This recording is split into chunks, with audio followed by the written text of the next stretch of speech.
Vamos fazer a leitura da palavra e agradecer a Deus por tudo que Ele tem feito em nossa vida no dia de hoje. Ele é o mesmo hoje, ontem e eternamente. É um Deus que não muda conforme as circunstâncias. É um Deus que permanece sendo o mesmo. Isso é maravilhoso. Eu queria dizer para vocês que o privilégio de ser um filho de Deus é algo que não tem explicação. É algo inenarrável, mensurável, inexplicável. Quão bom é ser um filho de Deus. Sabe qual é a instituição que mais adota pessoas no mundo? Eu quero que você reflita e pense nisso que eu vou te dizer agora. A instituição que mais adota pessoas no mundo é a religião. A religião ela é admirável em certo ponto porque ela consegue pegar todo tipo de gente, todo tipo de pessoa, e ela consegue atrair para ela, produzir naquela pessoa uma ilusão de que ela é um filho de um ser, ou de que ela é adorada ou amada por um ser. E não tem problema, se você consegue viver uma vida limitada, a religião para você é muito bom. Imagina um peixe que você tira ele do oceano, você coloca ele num saquinho de água, ele vai sobreviver ou não vai? Ele vai sobreviver, ele vai continuar vivo por anos, por meses. Ele vai passar a vida inteira dele naquele saquinho. E sabe qual é o problema? O problema não é esse peixe que saiu do oceano. O problema é o peixe que nasceu já dentro do saquinho. Porque o peixe que nasceu dentro do oceano, ele sempre sentirá saudade daquilo que era tão imenso e tão grande para ele. Já aquele que nasceu dentro de um saquinho, para ele aquele é o universo dele, sendo que existe algo muito maior. O saquinho do nosso exemplo é a religião. Ela te coloca uma ideia, ela te introduz uma ideia de que você faz parte de um Deus maravilhoso, de algo tão grande, mas é algo limitado. Pastor, eu consigo sobreviver assim? Consegue. Consigo viver assim? Consegue. Consigo ser uma boa pessoa assim? Consegue. Consigo ir para o céu assim? Consegue. Mas existe um imenso oceano que você não desfrutou. Existe um imenso oceano que você não fez parte. Existe um imenso oceano totalmente preparado para você, preparado pelo Criador. Qual o problema de você ser adotado pela religião? Se alguém já foi no orfanato, eu fui no orfanato em dois períodos diferentes. Em uma criança que tinha 6 anos, 7 anos, queria muito ser adotada, várias crianças, e conversei com aquela criança, e ela tinha um comportamento que ela era toda extrovertida e tudo mais, doida para ser adotada, doida para ser adotada. Era uma menina, 6 anos, quase 7 anos, e ninguém adotava a bichinha, e ela era toda extrovertida. Com 11 anos, mais ou menos 5 anos depois, eu voltei naquele orfanato, ela ainda estava lá, e o comportamento dela era totalmente diferente. Ela era toda moldada, ela era toda certinha, ela nem falava muito direito. Só que eu percebi, eu falei para ela, nossa, você mudou muito. Tudo bem que as pessoas mudam com o passar do tempo. E sabe o que ela falou para mim? Ela falou assim, tio, com 11 anos, olha a cabeça, os meus instrutores aqui disseram para mim que se eu for muito solta, se eu for muito agitada, ninguém vai querer me adotar. Eu faço esse perfil aqui, eu faço esse padrãozinho aqui, para que um dia alguém me adote. Perdi o contato com ela, e montando essa mensagem ontem à noite, eu pensei e percebi que cada um de vocês, um dia se moldou, deixou de ser quem realmente era para ser, para caber nessa adoção que a religião faz. Então a sua melhor versão nem você conheceu, porque você passou a ser um escravo da religião para caber dentro dela. Cara, quantas vezes você deixou de sorrir? Quantas vezes você deixou de dançar? Quantas vezes você deixou de ouvir uma música bacana? Porque você era um escravo da religião. Ou porque você ainda é. Essa mensagem vai alcançar o coração de várias pessoas. Quantas vezes você deixou de ver pessoas? Quantas vezes você deixou de estar perto de pessoas? Porque a religião te colocava limites. Ela dizia assim, até aqui você vai, mais do que isso não. Você não pode estar naquele encontro porque as pessoas vão estar fumando, as pessoas vão estar bebendo, as pessoas vão estar falando palavrões, e você não pode estar lá. A religião, ela dita cada passo seu. A religião, ela entra na sua mente e ela te destrói, ela te consome. E quando você menos percebe, você fala, quem eu sou? Porque num ambiente espiritual, na igreja preta, eu sou de um jeito. Na minha casa com os meus amigos, eu sou de outro jeito. No meu trabalho, eu sou de outro jeito. E aí você perde o principal que Cristo queria ver em você, a sua identidade. Agora pensa comigo, lembra da situação do orfanato? Imagina uma criança que descobre que tem um pai e por algum motivo ela se afastou desse pai e foi parar no orfanato. Mas ela tem um pai, e esse pai está à procura dela. Esse pai anseia por encontrá-la. Esse pai deseja essa criança. E imagina que o encontro aconteça, o coração dos dois explodindo, o coração dos dois salteando. Não é sobre ganhar um brinquedo, um carrinho legal. Não é sobre ser um bom aluno e ser aprovado. Não é sobre escrever uma cartinha para o Papai Noel e receber um presente. É algo mais profundo do que isso. É realmente ter o contato, o encontro com o Pai. Por que que, pelo menos a grande maioria dos filhos, que mesmo que foram adotados, que mesmo que viveram uma vida linda, uma vida maravilhosa, depois de adulto, eles querem descobrir quem são os seus pais? Isso é quase 90%. Eu posso até não viver com ele, pastor, mas eu quero conhecer quem foi essa pessoa. Por qual motivo fui abandonado? Por qual motivo nós somos separados? Por qual motivo eu não estou junto? Por qual motivo eu não vivi com ele? Ainda que eu tenha um pai maravilhoso, adotivo. É isso que a religião faz na gente. É isso que ela provoca na gente. Ela dá uma sensação muito boa. Ela dá uma sensação de, parabéns, você conseguiu. Ela dá uma sensação legal, ainda que ela coloque limites. Mas aí você pensa, poxa, eu estou bem, eu vou ser salvo, eu sou uma boa pessoa. Mas você sabe que dentro de você ainda falta algo. Era engraçado que eu era pastor de uma determinada igreja, e acabava o culto no domingo de manhã, a minha noiva me ligava, que hoje é a esposa. E aí, como é que foi o culto? E eu falava para ela, foi legal. Aquela sensação de estar faltando algo. Aquela sensação de eu ainda não estar na minha melhor versão. Eu ainda não estou na minha melhor versão, mas eu estou evoluindo para chegar nela. Sabe qual é o bom de você não ter mais vínculos com a religião? Você ter um tratamento direto com o Pai, uma coligação direta com Ele. É que você se sente livre para fazer e para ser quem você realmente é. Romanos capítulo 6, versículo 14. Porque todos que são guiados pelo Espírito de Deus são filhos de Deus. Pois vocês não receberam um espírito que vai escravizá-los, para novamente temerem. Ei, tem pessoas que servem a Deus. Tem pessoas que todo domingo está na missa. Tem pessoas que todo domingo está na igreja. Tem pessoas que todo domingo está numa sala de centro espírita. Tem pessoas que todo domingo está num centro de umbanda. Tem pessoas que estão todo domingo lá na Torá, lendo a Torá, fazendo todo tipo de religião e estão com medo do Criador. Vocês conseguem compreender isso? Elas saíram de uma vida, aceitaram um suposto Deus, mas o medo ainda continua. E agora o medo é maior, porque agora ela conhece. Antes ela não conhecia tanto, então era tanto faz. E agora que ela conhece, o medo é muito grande. Eu quero que você repita comigo assim: não mais escravos. Por que um escravo luta pela liberdade? Isso é profundo para que você entenda. Porque um dia ele viu alguém livre, mesmo que fosse alguém mandando nele. Mas ele viu alguém livre. Ele teve um parâmetro do que ele poderia ser. Então ele não aceitou mais. E a luta dele foi sem cessar para ser alguém livre. Cristo, olha o Espírito que Ele entregou para nós. Vocês não receberam o Espírito que vai escravizar vocês. Eu não quero vocês preocupados se vão para o inferno ou vão para o céu. Eu não quero que vocês sejam escravos desse sentimento, para novamente temerem, mas receberam o Espírito que os tornaram filhos por adoção, por meio do qual clamamos Abba Pai. Ele tirou você de um orfanato onde várias pessoas, você precisa entender o significado disso, poderia ser várias pessoas, mas foi você que Ele predestinou, que Ele tirou. Não foi você que encontrou Cristo. Ele não era o perdido. Quem era o perdido era você. Ele poderia ter encontrado vários, mas Ele encontrou você. Ele resgatou você daquele orfanato. E deixa eu te dizer algo, a sua mudança, se é que você mudou, veio após Cristo, não antes de Cristo. Lembra do exemplo da menina? Que com 6 anos era de um jeito, com 11 anos ela mudou? Cristo, quando te encontrou, Ele pegou você na sua pior versão. Ele quis você na sua pior versão. Não foi um lance de Senhor, vou fazer e o Senhor me aceita. Hoje você faz isso. Mas quando Ele te encontrou, Ele queria você assim, desse jeito. Para hoje você tentar comprar Deus, dizendo: Senhor, vou fazer tal coisa e tal porta vai se abrir na minha vida. Olha o nível que você reduziu o seu grande Abba, o seu grande Pai. Lembra do peixinho? Aquele que nasceu já no saquinho de água?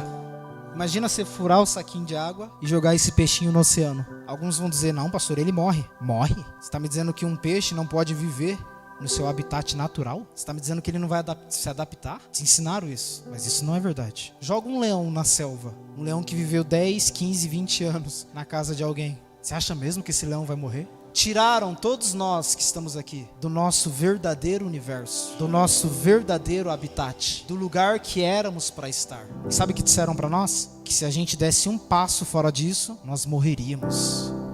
Nós iríamos desviar, nós iríamos para o inferno. Que essa mensagem possa explodir o seu coração e que você possa, através dessa mensagem, libertar outras pessoas. Você não liberta ninguém, mas se você levar essa mensagem, a mensagem libertará. João 8,32 diz: conheceis a verdade e a verdade vos libertará. Você tem noção do que é não ter mais medo de Deus?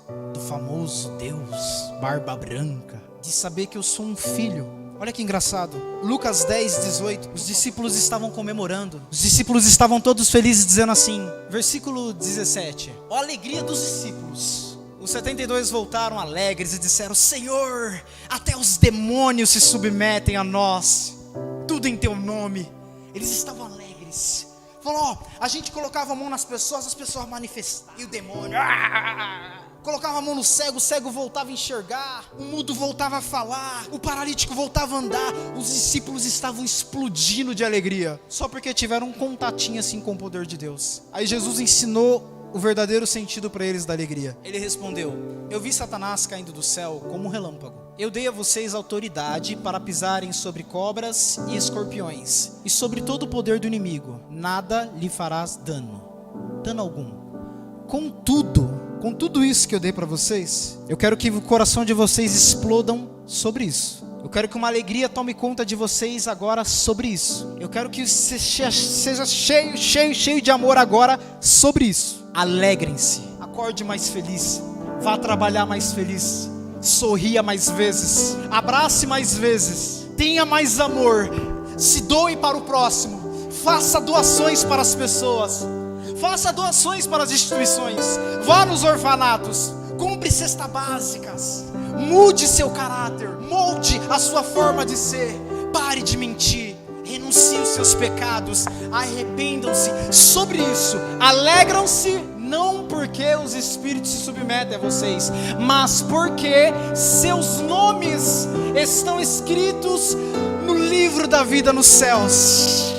Ele mostrou o verdadeiro sentido, e os discípulos vibrando, a gente faz o que acontece. Jesus falou, contudo, eu quero que vocês se alegrem, porque vocês estão salvos.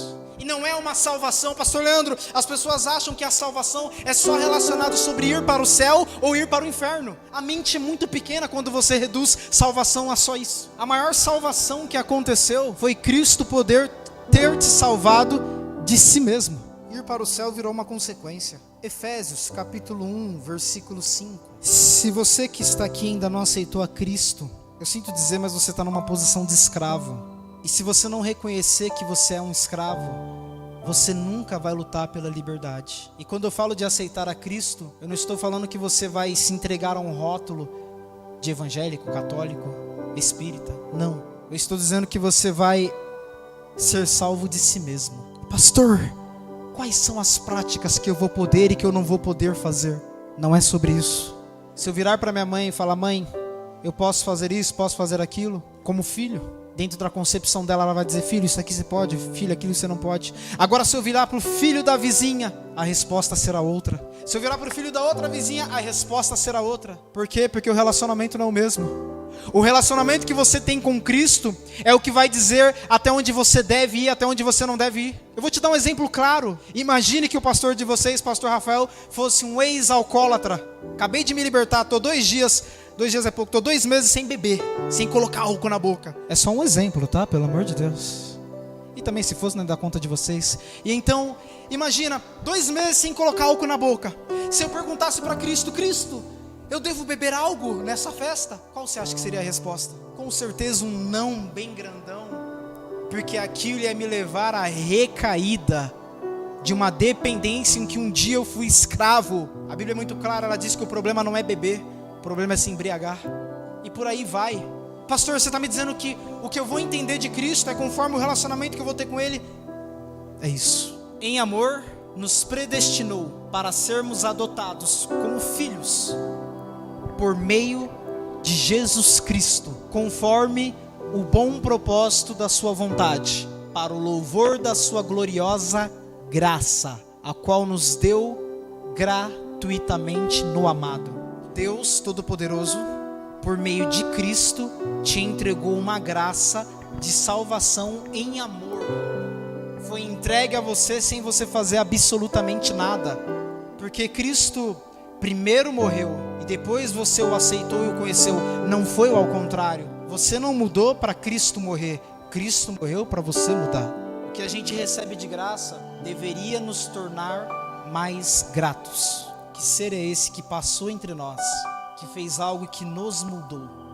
Obrigado, Jesus. A nossa maior alegria deveria estar justamente nisso. A maior polêmica que aconteceu na história da humanidade foi um justo salvar um injusto. Foi um justo trocar de lugar com um injusto.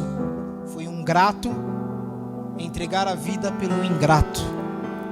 Obrigado, Jesus. Meu coração se alegra porque o meu nome está escrito no livro da vida, e o acesso a ele explode o meu ser.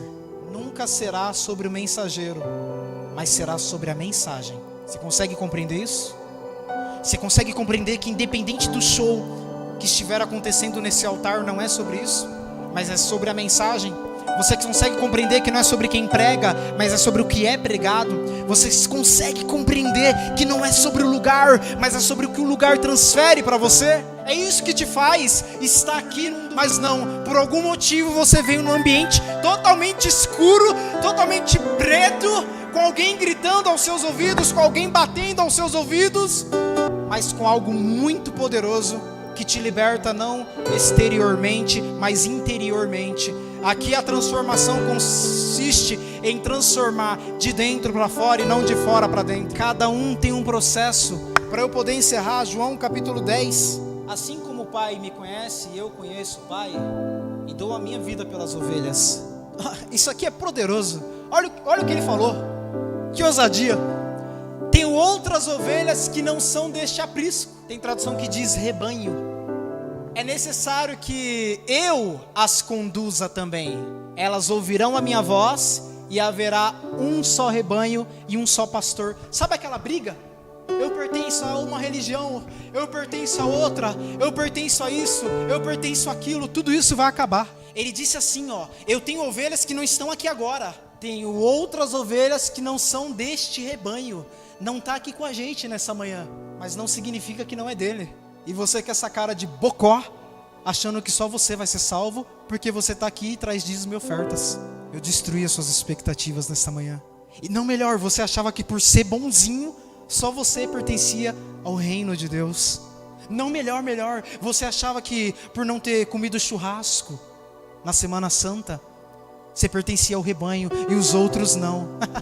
melhor, você achou, falou, não, eu trouxe uma oferta de 10 mil reais, coloquei meu nome no envelope, o pastor Rafael vai contar, o pastor Rafael vai ver que eu trago essa oferta, o pastor Rafael vai ver isso e vai ver aquilo. Você caiu do cavalo. Porque quem conta as ofertas é a Daiane, não sou eu. E nos nossos envelopes nós entregamos um envelope totalmente branco e pedimos que vocês os devolvam totalmente branco. Aqui você vai aprender que nunca é sobre seu mérito.